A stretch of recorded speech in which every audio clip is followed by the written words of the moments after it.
So you find yourself in front of the British Museum with Metropolitan cops, bobbies, standing between you and your destination. Within the building, screams. Kind of a lot of them. Every so often, an officer will run in the front door or perhaps creep in the front door.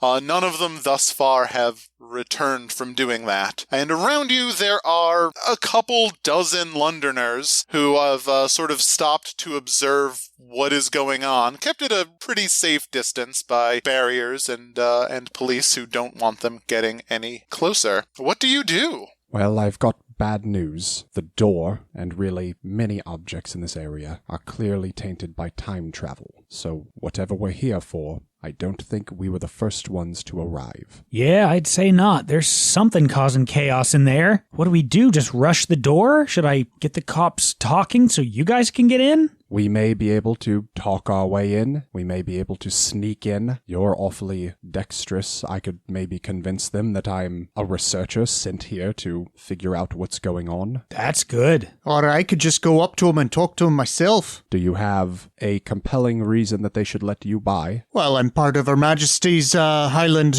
regulars, so I think I should be able to get through that. And I pull out my service card. Makes sense to me. Well, then I think my idea is pretty solid. I think I could spin a good yarn about being from Cambridge, but I'm trying to not, this is such a good idea and I'm trying to not let you have it. Because... And just like that, let's talk about how compels work. You'll start with some fate points. You should start the game with 3, except for you, Humphrey, because you only have 2. I have 4 because there are 4 of you, but I will use mine for evil. But I also have this unlimited supply of fate points I can use for what are called compels. And compels are when I suggest to, in this case, you, Dr. Vance, a bad complication based on one of your aspects. For instance, as someone who thinks he's always right, it seems to me like maybe instead of listening to this intelligent companion of yours, you would just go with your bad plan to walk up to a cop and pretend that you are from Cambridge. Does that seem like the kind of thing you might do? Yeah, it sure does. Well, then the choice is on you. You may either accept 1 fate point and do it, or you pay a fate point and you don't. I have already marked my new shiny fate point, and I am walking up to one of the officers that seems to be in charge. Well, there he goes. Hey, not so fast. Back off, back off. Are you in charge here? Yes, I am, as far as you're concerned, and I'm telling you, back off. Minimum safe distance, please. I apologize. I thought I was still at the minimum safe distance. I am one of the researchers who's been sent here by Cambridge to investigate whatever this phenomenon is. May my team and I pass, please? And I am going to ask you to roll deceive versus this officer's admittedly pretty mediocre empathy. Okay. 2. Okay, well, he got -1. All right. All right. So not only have you succeeded, you actually beat him by 3 or more, so you succeed with style. What does that mean? You got a critical success, essentially. In this instance, it means that you get a boost along with your effect on the narrative. You have a 1-use temporary aspect that is something you can use on a forthcoming roll. Oh, I'm trying to think of what would make a lot of sense in this particular situation. Probably looks trustworthy, because you look trustworthy. And in the next couple of minutes, if there is an opportunity for looking trustworthy to work to your advantage, you get to invoke that for free, and then it goes away. All right. Oh, okay. I didn't realize they were sending a team, but listen, are you sure you're ready to go in there? It's a meat grinder. I would certainly love some additional information from you before we do enter, but ultimately, yes, I believe that is our task, to go in and discover the cause. Oh, Lord, if I had any information, I would tell you. All I know is that there's screaming and crying and... Well, somebody threw an arm out the back window. Dear Lord. Yeah. What started all of this? Was there a person? Was there an event? Was there a trigger at all? Not as far as we can tell. This all just happened about an hour ago. Front doors slammed shut and the screaming started. I mean, people were going in and out. It's the museum. People go in and out all the time, but as far as I know, there's no event that led to it. Were there any suspicious characters around the time that the doors slammed shut? Perhaps a gentleman wearing yellow. Wearing yellow? Not that I'm aware of, but, Chauncey's working the video feed over in the van if you wanted to take a spin through that. Yes, I think that would be extremely helpful. Thank you. All right. Yeah, I will lead us over to the video. What is it? Is it like a van or a tent or? It's like a van. It's a van with the side doors open and there's video equipment in there. Like in the movies. Maybe those exist in real life. They definitely exist in metropolitan London. Well, the officer in charge has suggested that perhaps the video feed might have some answers about what spawned all of this, but started about an hour ago and the doors slammed shut and the carnage began. I think Denny is looking at the doors and just having a hard time on not just rushing in to see whatever's happening. Oh no, is Denny's overwhelming curiosity getting the better of him? No. Or is it? Yeah, probably. But he is at least, even if that is what's really happening, he's at least nodding at Vance's suggestion of looking through the feed, whether he feels it or not. No, I think this is natural compel territory as well. I don't know if you're necessarily going to walk straight through the door, but video feeds are boring, and just peeking through there and seeing what you can see is interesting. It sure is. So, would you like to take a fate point to wander closer to the door? Oh, I like fate points. Yeah, I think I do. Excellent. We are 5 minutes into the episode, and we have split the party.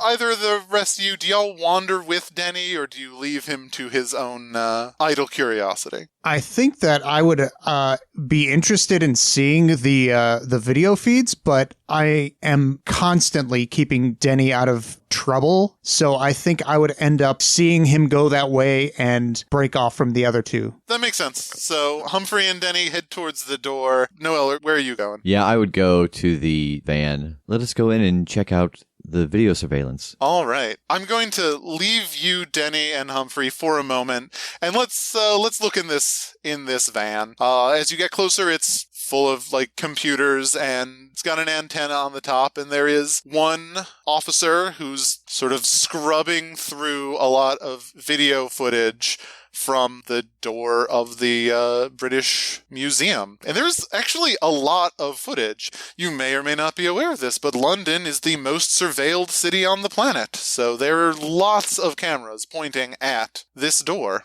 He sort of looks up as you approach and says, "What do you want?" Excuse me, we are researchers from Cambridge, and we have been sent here to investigate this phenomenon. The officer in charge told me that we could peruse your video to see what has happened here today. I mean, you can if you want. There's nothing to it. It's just people walking in and out. I've gone over it 10 times. Well, if it's all the same to you, I would love to take a second look at it. Thank you. He sighs. He looks at his watch. He says, "All right, I'm going to go take a whiz. Just be quick about it and don't touch any of my stuff." Oh, I don't like this guy.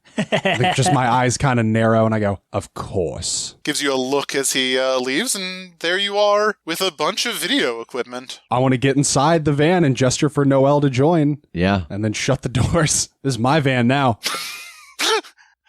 All right. You don't recognize any of these machines. I mean, you kind of get what they do, but you're not familiar with their specific operation. But you can see cameras and buttons and screens. You could probably work your way around it if you wanted to. Does it seem like there is a central computer that it's all running off of? Yeah, it does seem like there is one main console and a lot of ancillary screens attached to that. Could I try to plug into that console and download the last hour or so from a couple of different cameras? Gosh, usually I'd say no, but for a synthetic humanoid, it seems like that might be possible, but difficult. I'm trying to think of what skill that would even fall under. Burglary. My first instinct was actually to call it academics, but since you are working with computers possibly falls under there. I was thinking rapport because, computer to computer. I love it. Yes.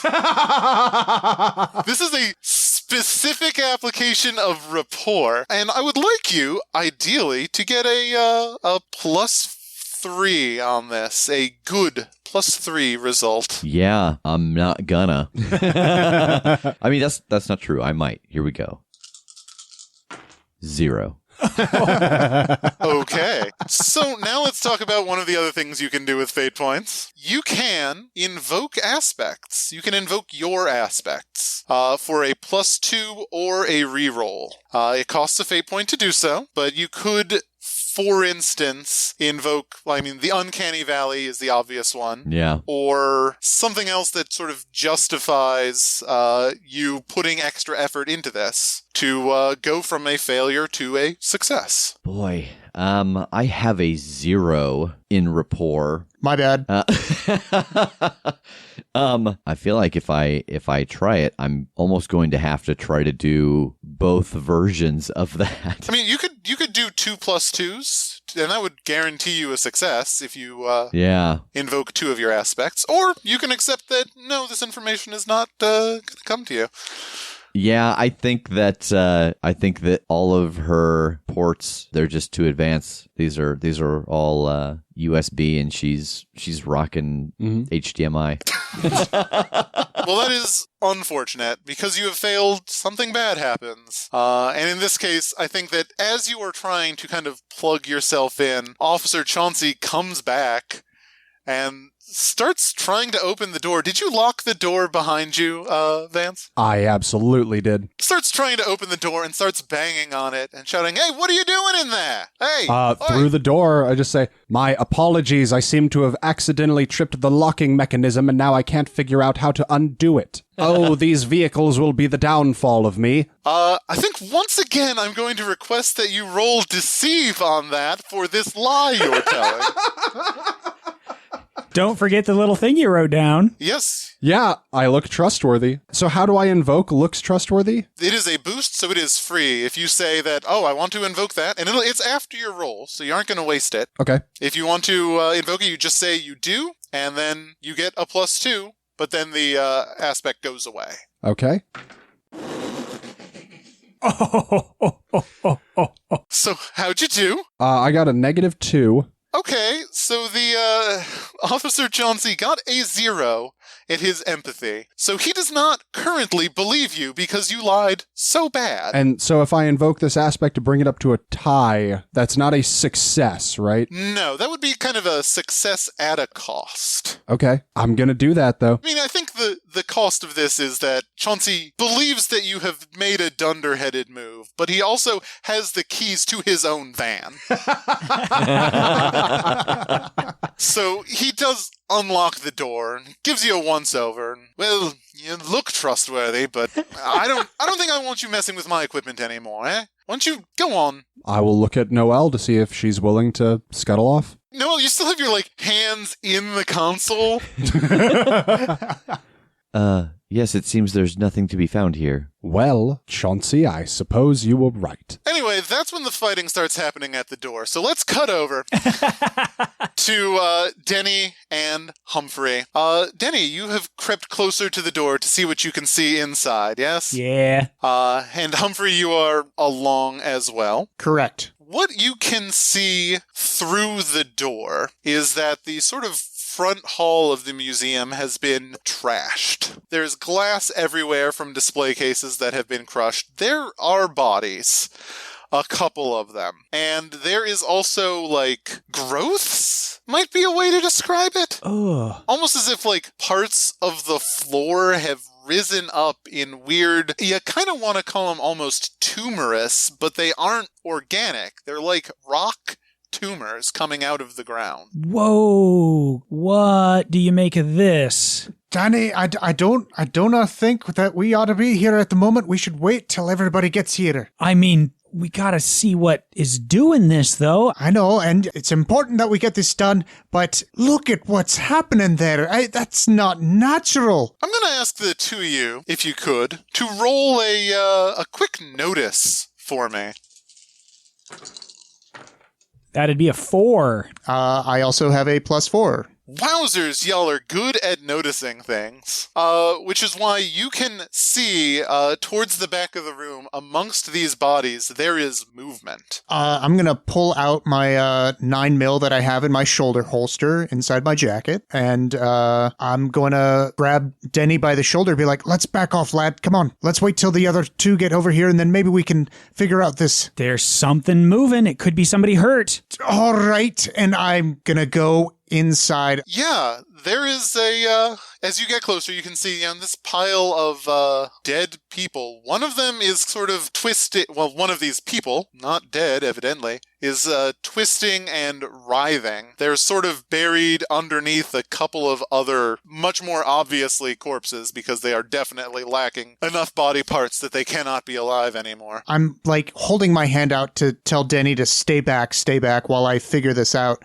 And I'm going to go up to this pile of bodies and see if I can't see if this person is alive. I love it. Do you try and talk to them, or are you just observing? At the moment, just observing, but if I get close enough, I'm going to, say, hey, are you all right? I think that when you say that, that is when this body's head turns to look at you, and it is clearly wrong. This body, amongst a pile of bodies that have been torn up and cracked and broken, its head turns to you at an utterly impossible angle. This body's neck is broken, but the head is flopping around as it looks to you, the eyes red and bloodshot. Its arms begin to sort of twist up as it pushes down to lift itself off the ground, knocking these other bodies off its back.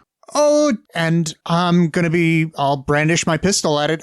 You stay back right now. Don't you come any closer. And that's when it starts to come closer. Obviously. I want to shoot at its legs, arms, something that might be touching the floor, keeping it in balance. I like that. It is going to try and avoid this shot, not particularly effectively, because it is not particularly tough. But go ahead and roll shoot for me, and see what you get. All right.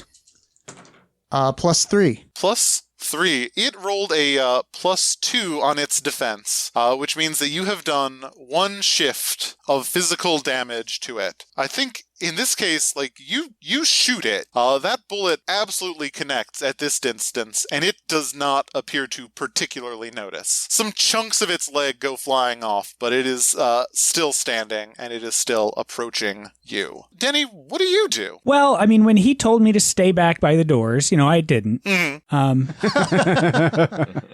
So I think I pull my revolver, and he's taken a shot. That means it's action time, so I think I want to follow suit. All right, go for it. You're just trying to shoot this thing till it's dead? Yeah. Okay, I support it. That's not natural. We never discussed this on air, how old Denny is, but like the relationship between you two makes me assume you're like 12. Doogie Howser. I got my doctorate. Oh, that brings me up to a 0. Okay, that by itself is not going to do any damage to this thing. Its defense roll was a 1. Oh. Now you can invoke an aspect to improve this attack. I got nothing unless I can justify my parkour being that I literally ran up Humphrey's back and am shooting this thing in midair to get a good shot over it. I will accept that because it's amazing. Yes. All right, I sure do that. You leap off of your butler to shoot this thing probably right in the head, I assume. Oh, hell yeah. And you definitely get it right in the head. And, let's not mince words. Its head definitely does explode. This does not stop it. Where once it had a head, now it has sort of a dripping face area. But blood and other blood-like substances are dripping down onto the floor, but it is still upright and it is still approaching you, and now it is its turn to act. And it shambles forward, and it has a stunt called Infectious, which I enjoy, because whoever wrote this stunt is super handsome. And that is it. Anyone who begins their turn in a zone with a lesser plague bear takes a 1-shift physical hit. So this isn't going to affect you just yet, but as it gets closer to you, you can sort of feel all of the miasma, essentially, pouring out of this thing. In fact, as it gets closer, you can even see kind of a yellow fug surrounding it that you are involuntarily breathing in. Ugh. But that is probably less important than the fact that it definitely is going to try and grab you, like, right out of midair, still in midair, Denny, and slam you to the ground. So it is going to try to fight you, and it is going to roll. It's good at fighting. Well, that is a +3 in its attack. Oh, no. Okay, so what am I doing? That depends on how you are going to defend yourself. In this case, I would say, like, how you defend yourself is really a matter of however you can justify to me how you are avoiding this attack. For a fight, usually that means you're either fighting yourself to fend them off, or possibly using athletics to duck out of the way. Although I'll accept whatever makes enough sense. Yeah, I think it's not so much ducking out of the way. Like, I think it almost does get a hand on me, but I'm just using my knowledge of parkour to, like, roll with it. Like, I'm using its momentum to almost make it throw me instead of hit me. I love it. So go ahead and roll athletics. Try and beat +3. That's a 4. That is a 4. That is a successful defense. It does not do you any damage. Actually, even a 5. I did my math wrong. Even better. That does not change what happens. If it were a 6, you would succeed with style and get a boost. So close, but I'll take it. Yeah, it tries to grab you. You are able to bound off its hand in a very impressive way. This is about when, out in the van, y'all hear the sounds of a scuffle inside. I want to look around and see where Humphrey and Denny are. They're nowhere to be seen. Naturally. I think our friends have made their way inside without us. Yes, that seems like the logical conclusion. Well, we should probably join them then. Very well. Start rushing the door. All right. I think that is essentially your turn in this conflict, is getting inside. So let's wrap back around to Humphrey. You take 1 point of physical damage because you are right up next to this monster now. I don't wanna. Yeah. Is there any way to avoid that damage? This is the air you are breathing is tainted. There's really no getting away from that. But the nice thing about stress is that if you survive this conflict, your stress will clear. Oh, okay. So, all right. Yeah. Well, then I'm just going to take a step back away from this thing as I'm firing. So you take 1 point of physical damage because you are infected, and you take a step back and are trying to shoot your way out. Correct. I love it. That's a +2. It got a +3.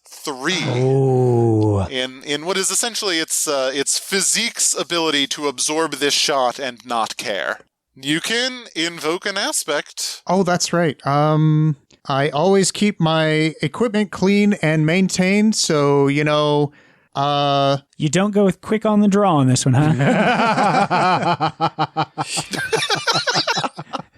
You're to tell us how clean the bullet was before I went in? Okay, yeah. So that takes you up from a 2 to a 4. That does a hurt on this monster. Nice. It is now missing, like, multiple chunks. Like, I think its arm has entirely fallen off and is now writhing on the floor. But it is still up. It hasn't fallen down yet. And Denny, it is still right next to you, also tainting you with its powerful yellow fug. What the hell is this thing? And kind of similar, I want to essentially just roll backwards and take another shot at it. Go for it. It's, once again, going to try and absorb this shot without feeling it. Oh, man. That's a 1.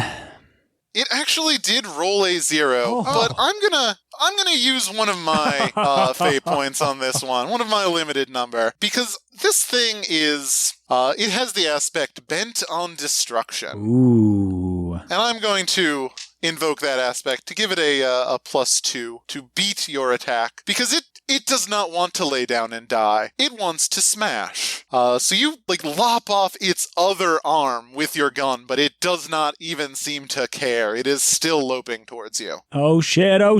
And I am just, at this point, scrambling backwards. And now it is its turn, and it is going to attack you, Denny. Good. See, this is what curiosity does for you. It has no arms and no face, so I guess this is mostly going to be kind of a kick that it is doing at you.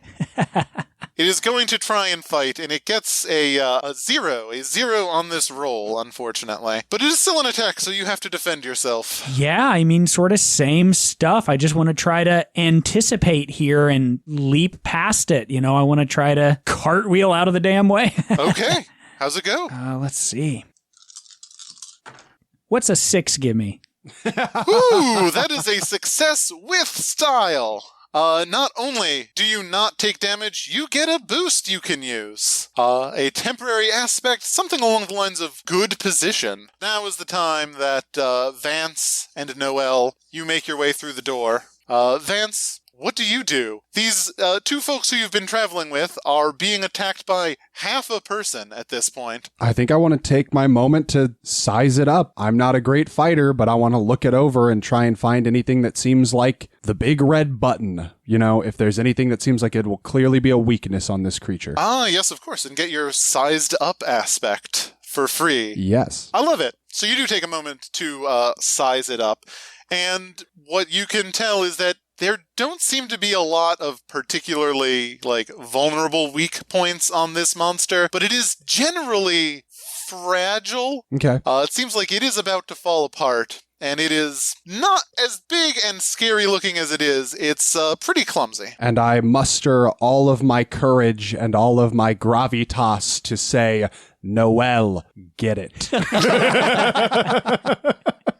Is this a minion that we may have known about in the future? You know what? Yes, this is absolutely something that you may have known about. In fact, you would call this a lesser plague bearer. This is what happens to some of the entities, not many, but some, who die of the King in Yellow's disease. All right, so with that knowledge, I'm going to run up and hit it. And I'm going to use my stunt, Know Your Enemy. All right. 4. It is going to try and fight you off, essentially kick you back as you approach. But its roll for that was a 3. So you are able to deal it a point of damage, which at this point is the point that turns this thing to mush. Oh no. Whatever is animating this thing ends, and it just, in fact, yeah, it just dissolves into a puddle of multicolored liquid. What the hell are these? These are the possible outcome of being infected by the disease or the plague that is traveling around. If you die, you might come back as one of these. You said infected, eh? And I pull out my ready sanitizer wipes and everything that I have on me. I'm getting my hands, I'm wiping my face. I'm going up to Denny, I'm wiping his hands, his face. Get off. Licking his thumb and cleaning some dirt off Denny's face. Oh no, did you not see what was on your thumb before you licked it? So this beastie is dead, but now that you are inside the museum, there are more piles of corpses in here, some of which are also kind of twitching in a similar way. They aren't getting up to attack you just yet. I suggest we move deeper into the museum, find this mask and destroy it before anything gets any worse. 100% agree. All right, follow me. And I lead them towards the back of the museum hallway. Okay, you seem pretty confident in where you're going. Yeah, I've been here before. Actually, is it fair to say, me being originally from London before the world went to shit, that maybe I have been here before and would know where this thing was? I think that is fair to say. The matter is complicated very quickly as you go in the direction where you suspect the Assyrian artifacts are being kept, where the pallid mask is. And the hallway that you are going down curves in a way that you don't remember. And past this curve, suddenly it is not a museum hallway anymore. The wood floor beneath your feet abruptly gives way to stone. The walls next to you kind of lose their paint and become plain, eventually decorated with a couple of angular runes up toward the top. And just the whole quality, the shape of the hallway changes in a way you can't quite place. It's not quite square anymore. As we're going through, can I be on the lookout for any traps or any more of these piles of bodies or anything that as we go along? Well, why don't you give me a notice roll? And I know you have a bonus to rolling if you are looking for traps, yes? Yeah. Okay. See if you can beat a 3 on this. How about an 8? You beat the pants off of that 3. Congratulations. Thank you. Yes. You do notice kind of a lot of traps. Not necessarily that they have been set out for you, but there are bodies all over the place. The walls, once you get to this strange stone section, it's hard to tell as you are just walking down, but there are little alcoves every couple of yards. Sorry, we're in England. Every couple of meters. That, from your position way back, keeping a careful eye out, you can see, oh yeah, there's like blood and viscera dripping out of these alcoves. There are bodies there. Bodies that possibly look like the ones that we just fought? Yes. Okay.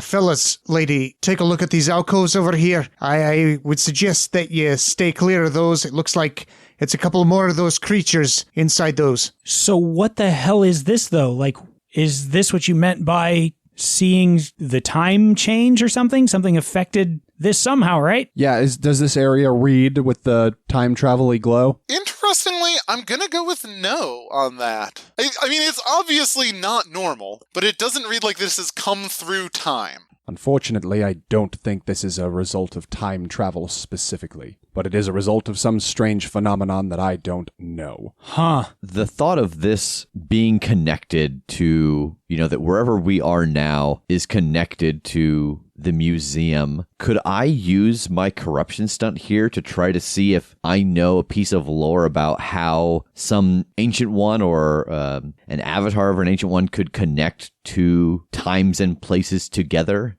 You absolutely can, yes. And with this, I mark a corruption point, right? You mark 1 point of corruption. And when you use a regular stunt, you use a refresh. When you use a stunt, for the most part, those don't cost anything. You buy them using refresh. Okay. But a stunt is itself free to use. Okay, so using the know your enemy didn't cost anything. That is correct. But when you invoke an aspect, you spend a fate point, a refresh. Yeah, when you invoke an aspect, you spend a fate point. When you buy a stunt, you spend a refresh, but that stunt is then free to use. And since I noticed those traps, do I get a boost off of that as well? You do get a boost off of that. Thank you for reminding me. Yeah, no problem.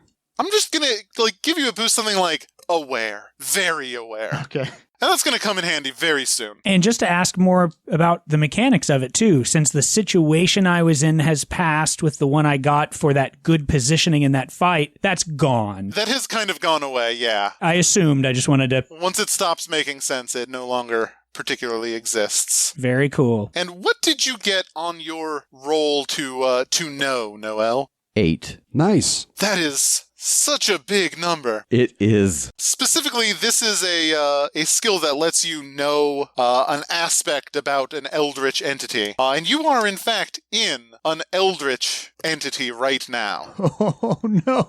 Oh. The aspect that comes to you is that it's called the Lost City. And go ahead and put just 2 free invokes on that aspect that you or any member of your party can invoke to get a +2 on dealing with this area where you are in. You are in a chunk of Carcosa, that city from Peru. I believe that somehow we are in 2 simultaneous places at once. We are currently in the basement of the London Museum, but we are also in Carcosa. In fact, we may be inside one of the Elder Gods right now. Is Noel equipped with, GPS or anything? If indeed you are, it has ceased to function. So we keep going, right? Like, if something's gonna be here, it makes sense that it would be in this place? Or do we need to get the hell out of here and see if the mask is still in the museum proper? Yes, unless somehow we travel through here and come out again inside of the museum. The last known location of the mask was the museum. We are no longer technically in the museum. It could be that the King in Yellow has already claimed the mask and opened up a bridge from the museum to somewhere he feels more comfortable here. Perhaps he has fortified himself inside of Carcosa, and he opened his path directly from the location of the mask in the museum. That or something that works for him, right? Yes, unfortunately, we were not able to see on the security footage who started all of this. Yes, because according to records, he exits the museum with the mask. So perhaps they are entangled, and if we go further, we will find chunks of the museum, then chunks of the city, and so forth. Either way, I think our best course is further forward. All right. If you are all in agreement, you go further forward. With the aid of Humphrey's keen eye, it's quite easy to avoid these sort of rogue piles of bodies. As you go forth, the landscape changes around you. The walls sort of twist and turn. For a moment, you find yourself, well, it seems like you're outside, but you're not outside in London. You're outside in this sort of grand garden of stone trees beneath a night sky that doesn't look particularly familiar. Do me a favor, Dr. Vance. Can you just roll notice? I sure can. 6. That's a very good notice.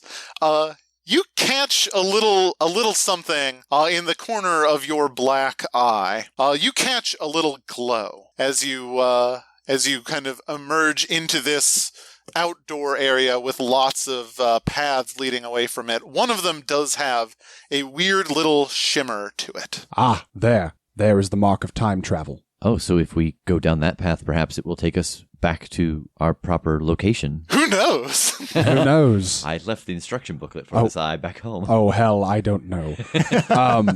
I don't know that it will take us back to where we came from, but regardless, if it's tainted by time travel, I think the weirder the path gets, the more we're on the right track. I can agree with that. Well, then why are we standing around? Let's go. Lead the way, gunman. I will, and I do. Excellent. You lead the way. It takes you out of this seemingly outside area and back into a long stone hall that twists, abruptly dropping you back in the museum. Despite the fact that you don't recall going up at any point, you are on the 3rd floor, way in the east wing. There's a lot of destruction here. In fact, you find yourself right in front of the stairs, and they have been sort of crushed to bits. Well, it doesn't look like we're getting down anytime soon. Seems like something didn't want people coming up.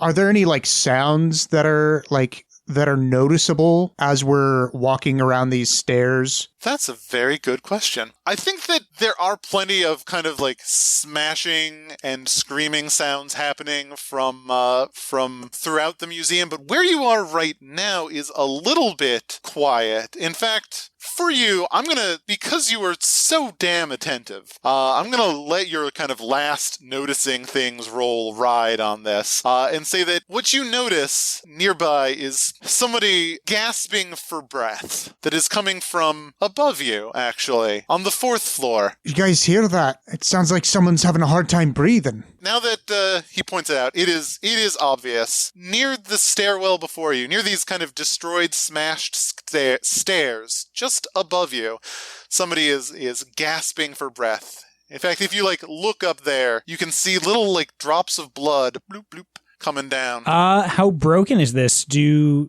I think I could hop and skip my way up this thing? I think a parkour expert might be able to handle it, but it's going to be a non-trivial challenge. Sort of Okay. beat a 5. Ooh. Wow. A superb challenge. So is there a way in this game to help out, to aid? That's a very good question. There are basically 2 things you can do. If it is possible for 2 people to work together on something, then one of them can give a +1 to the other. The other thing you can do is create an aspect to aid your party member. Do something that will give them an easier time. Oh, so I could give him a boost up, possibly. Absolutely. I would call that as you are creating an advantage with physique to get him a sufficient boost. Okay, cool, yeah. Go for it. Roll physique. And this is going to be a lot easier. Try and beat a 2. All right. Well, that's a 0. Well, he is kind of your chance at redemption. If you were to invoke that, because you really want him to do this. I only have one refresh left, though. What's the harm of running out? You'll be fine. The harm is that I probably end up being corrupted, right? I mean, the harm is you won't be able to resist a compel in the future. Well, then I guess I better give him that boost then. Go for it. That gives you a tie. For this, that'll count for me to make that a boost that you can take advantage of. A boost up. And so what does that give me? That is an aspect that you can invoke for a +2. Okay. So why don't you make an athletics roll? Try and beat a 5. So yeah, if I invoke that, then that gets me a 6. That will get you up there. You bound off of your butler, who, his boost up isn't quite as much as you think it should be from a soldier like this. Like maybe he was distracted. You were able to get to this stairwell and kind of shimmy your way up, bound from side to side, and arrive on the 4th floor, where you find a human, a living human, very injured, laying on the ground, face down, breathing heavily, breathing in a way that these corpses were not. Okay, I guess I'm gonna run over and kneel down and try to gently turn them over. As you try to turn them over, you see that this person who you're turning over is Dr. Vance Benson. But much changed, very different, older, 10 years older, eyes hollow, haggard, slashed across the chest. That one looks recent, but also like covered in sort of runic inscriptions on all of the flesh that you can see. That looks old. Vance? At which point, when he sees you, Vance attempts to pick you up and hurl you down to the ground. I found you. What? I'm gonna try to get out of his grip. Good luck. Do me a favor, please. Okay. Can you remind me, what is your physique, Dr. Vance Benson? My physique? It's a nothing. Excellent. Okay. This is only going to be +2 as he tries to shove you over the rail and down to the ground. Okay, I think it's, again, I want to try to go with the momentum and grab the rail and actually kind of go over the rail and just swing myself up a little further down. Sounds good. Like, is your attempt to land on the 3rd floor safely with that, or? Yeah, I think I need to. I don't think I want to be up here alone with him. Go for it. That is an athletics beta 2. It's, wow, with a crappy roll, I still get a 3. Oh, but this Dr. Vance Benson, this iteration of Vance has an aspect that our original, the one we love, does not, which is he has nothing to lose. So he is not afraid to get close to the edge. He doesn't care if he falls over as well. So he is going to try and take you with him by raising this up to a 4. Do you respond? Yeah, I mean, can I keep pressing and... You can invoke another aspect. You cannot invoke you didn't invoke an aspect. You just got a 3. You can invoke an aspect to try and make that not happen. Yeah, absolutely. I think I want to invoke that for kind of fancy handwork on the rail here so that, whatever he's trying to do, I just slip his grip. All right, so you're invoking your parkour enthusiasm? Yes. I love it. That is gonna be enough to allow you to, slip his grip and land safely on the 3rd floor. I think Vance does continue to fall. So the 3 of you, you see your companion slide down daringly, and then moments after you see your other companion, or in one case yourself, fall down to the ground below. If you rush over to the edge to watch his descent, it does get a little weird, because moments before he hits the ground, there is sort of a buzz, if you will, a sort of a static of reality that is especially potent to you, Vance, in your hound's eye, as you, this older version of you, apparently rewinds itself, falls back up to the 4th floor, and then above you, you hear footsteps running away. That's one of the versions of you I saw when we traveled. I hope we did not summon many of you. Well, where there's smoke, there's fire. If you saw many and we've encountered one, unfortunately, I have to assume there will be more. Quick, let me tell you all of my weaknesses. I've got a trick knee. It swells when it rains. God, I feel like I'm probably reeling from having just watched all of that happen. How did he do that? How did he do the thing that he rewound himself? Was there anything unusual, like when the time rewound? You had described all of the carvings on their arms and stuff. Like, did any of that glow, or was there anything noticeable about the carvings? I think yes. Those inscriptions all over, I'll call them Old Vance. Old Vance did definitely glow while that happened. There is a clear cause and effect. Could I roll lore or anything to know exactly what that is or how it works? Sure. Go ahead and give me a lore roll. I think this is going to be kind of an easy-ish one. This is beta 2. Damn it, that is a 1. Oh, you've never heard of runes before. Unless you have an aspect you would like to invoke. Parapsychological researcher. Yeah, I was thinking either that or actually invoking my corrupted aspect, like the fact that I can see through time, that I might be able to see and understand the effect of something else that manipulates time. Actually, you know what? I'm going to give you this for slightly free.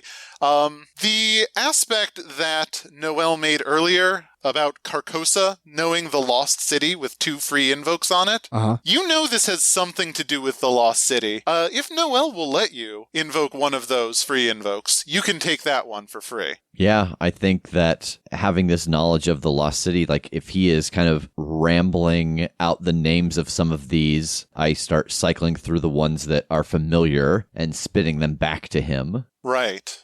So, in this little conversation, what becomes obvious is that these runes covering future you, Vance, are all versions of the yellow sign, the symbol that represents the king in yellow. That this is a future version of you that has dealt with the king himself somehow. It's a me that has encountered the king in yellow in a very direct way, I fear. He is covered in the mark of the king. Well, it seemed like he tried to hurt me. He may have been turned. He may be an agent of the King in Yellow at this point. I don't know. I don't know. Hey, it's okay. Listen, I know this sucks. That I can't even imagine seeing myself like that, but the whole point of you guys being here, the whole point of what we're doing is to stop that. It's to stop him and whatever happens to us and however we get corrupted. All right? So that is what we have to focus on. You don't have to worry because you're here now and we're going to get this done. Okay? It could be very dangerous, though, because your presence could mean that we are successful, and it is bad. It sounded like he said that he found you specifically. So in us trying to fix things, possibly we're making them worse. Thanks for wrecking my invoke I was trying to make. All right, with facts, I'm supposed to introduce anecdotes. I once saw a fire truck that was on fire. Isn't that ironic? Oh, Noelle, you have done the worst. Because you keep me grounded, and now Noelle is panicking, and my anchor, it's like, yeah, it's okay. It's all right. Noelle's seen the horrible things. She's like, I have, and they are horrible. What if they're worse? And I'm like, no, God! Oh, do not worry, Dr. Benson. I'm simply stating that as we go through, we should take further observation to see if the you from the future is in his right mind or insane. Weirdly, that makes him feel better. Yeah. All right, where to next? I think we got to get up there and follow him. I agree. Yes. It probably is easy enough for y'all to do a little poking around to find another route up to the 4th floor, especially since we have a couple of museum experts. You, take only a brief detour through Carcosa to get there, but you were eventually able to find where Denny saw Vance, and there is a clear and present trail of blood to follow, which takes you, in this case, into another hallway that leads you into Carcosa, into this lost city, which is filling up the museum. Well, if this is filling up the museum right now, just think of what this will do to the world. Let's get through this faster, okay? We all start power walking. Yeah, let's just follow my blood trail. As you follow the trail of your own future blood, it takes you into what is a tower a cylindrical stone tower that goes up and up and up 3, 4, 5 stories, much taller than the actual museum is. And eventually, you do, however, reach the apex, where you find yourself in a large domed room. There's no windows around you, just open arches through which there is cold air, and still, again, a night sky that you can't see above a sprawling city of stone towers, much like this one, that you do not recognize. And in the center of the room are yourselves, the 4 of you, the only surviving one being Dr. Vance, who is in front of his defeated comrades, a much older Humphrey, this time with wings on his back, but also his throat slashed entirely out.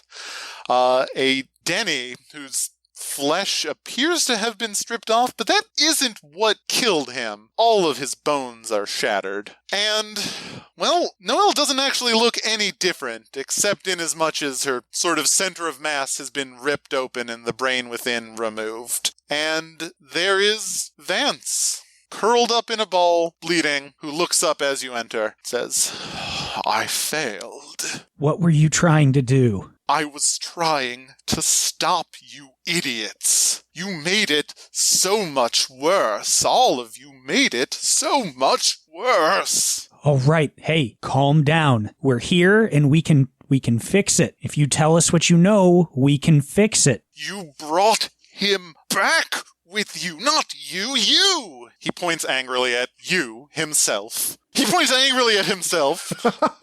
You brought him back! The king! He started 10 years earlier. That's why he's here, because of you, idiots! But if I can stop you, then maybe you won't come back, right? Right! If I stop you now, then you'll never come back. Then I'll never come back. Then we'll never come back. I just have to stop you now. At which point, he stands up with some difficulty, and he begins to attack. I want to be quick on that draw, and I just want to put a couple of shots into his center of mass. By all means, put a couple of shots into his center of mass. Ooh, daddy. That's a 5.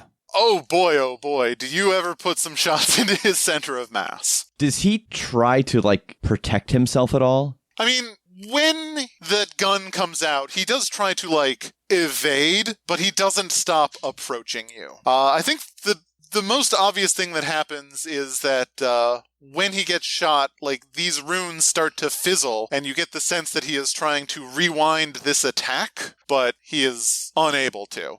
Here's my question. One of my stunts is that if Vance is in danger, I get a +2 to athletics to overcome and get him to safety. Mm-hmm. Knowing that we want to get more information from this Vance, seeing Humphrey draw the gun, can I try to protect this Vance? Yes, you can. You absolutely can. What was your roll, Humphrey? 5. Try and beat a 5, please. Okay. All right, so right now I'm at a 4. Is there anything in the knowledge of Carcosa justifiable to use that extra hold that I have for that?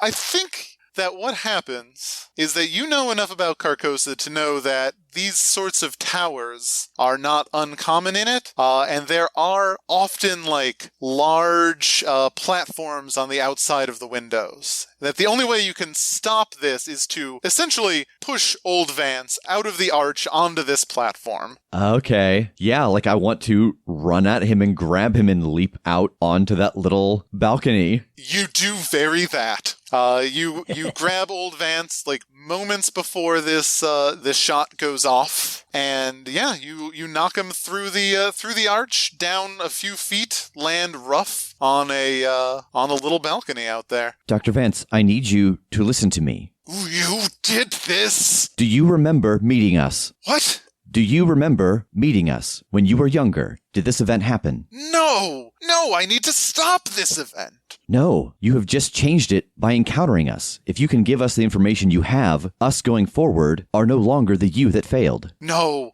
you don't. You can't do it. You won't be able to. He's too strong. I just need to stop you. You're smarter than this, Dr. Benson. You have discovered how the runes work. There is so much knowledge that you could pass on to us to help us be successful. Oh, you're really trying to get on his good side. This seems like some rapport action going on here. More so, I'm trying to prey on what I know is his super strong ego. Oh, I mean, one could make the argument this is also a provoke, if that is any better for you. Oh man, no difference. I have no social skills. I mean, if someone on the inside sees this lack of social skills going on and wants to try and do their part. I mean, yeah, if this is all in view, I would be seeing it happen.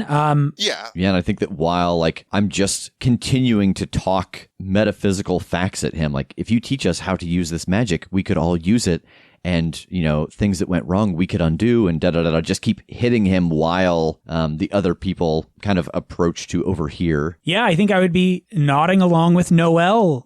She's right. Listen, you stopping us here only pushes it back another 10 years. We need to stop it. We need to cut the head off the snake entirely. With all of this, with this new information, whatever we did to bring him back early, we could do it now. We could do it. All right, now make that rapport. 4. 4, that it beats a 2. That will do it. Vance looks at you, and you know what? He knows you kind of idolize him a little bit, and I think that helps. Sort of soften his heart. I don't know if you, young Vance, feel any sense of paternal glee towards Denny, but Oh no, I don't know Denny from Adam. But old Vance has had a chance to sort of recognize Denny's idealism and paranormal knowledge. He's sort of, first, the king is here. He's in the building. That's why Carcosa is rising, but he doesn't know where the mask is. He gets lost in his own halls. He has no control over his own city. I know where it is. I found it. I tried to stop it. I tried to get to it, but and he kind of indicates his chest wound. We were stopped by plague bearers. We couldn't get to it, but maybe you can. And he gives you kind of rough directions of where this mask is, at least where it was when he saw it. All right, we have directions. We have what we didn't have last time. We can beat him to it. We gotta go. Please do. Just destroy it. Destroy the mask. It won't stop the king, but if you can keep him from getting that, he won't be as powerful as he once was. Can I ask a mechanical question here? Of course. So, when we take corruption, our aspects become corrupt. Does that also end up giving you a new corruption stunt? It does, yes. Can you force corruption? Seeing Dr. Vance here with these inscriptions and him knowing how to use the time magic, could I dock all that knowledge to possibly do to myself later? Oh, that's interesting. That is not something that is built in, but that is a very interesting idea of essentially forcing corruption upon yourself. Yeah. I would say that, yes, that is something I would allow. Okay, so the next adventure we take on, Noelle might have Excellent. That. Yeah, so after taking one last look at old Vance, Noelle will help Denny back into the window so we can take off. You follow these directions that Vance gave you that lead you, in this case, mostly through Carcosa, mostly through these twisting stone hallways, but eventually do spit you out back in the museum in what you know to be the correct exhibit, which this one appears to be less destroyed than the others. Lots of cases are still filled with, all kinds of interesting artifacts that, man, Denny, if you had a chance, you would love to take an afternoon here. But the one that is of the most interest to you is the pallid mask, which is in the center of the room. There are a couple of what appear to be plague bearers there, but they're old. They have already fallen apart. They aren't an active threat. The mask, at the moment, appears to be undefended. So, do we just shoot it? Is it magic? Like, do we have to magic it? I want to take a look around and just see if there's any other trail in here, like something else that might be hiding out of sight, or someone else that might have traversed this and is waiting for us before we take another step. As you take a look around, and I'm not going to make you roll for this one, what you notice is that sort of off to one side, to one exit, there is a fog, a yellow fog, and its bearer, a immense, tall, kind of 8-foot tall, hunched humanoid figure wearing a broken crown, its face a mass of biles and tumors and sores. The King in Yellow is wandering into the room.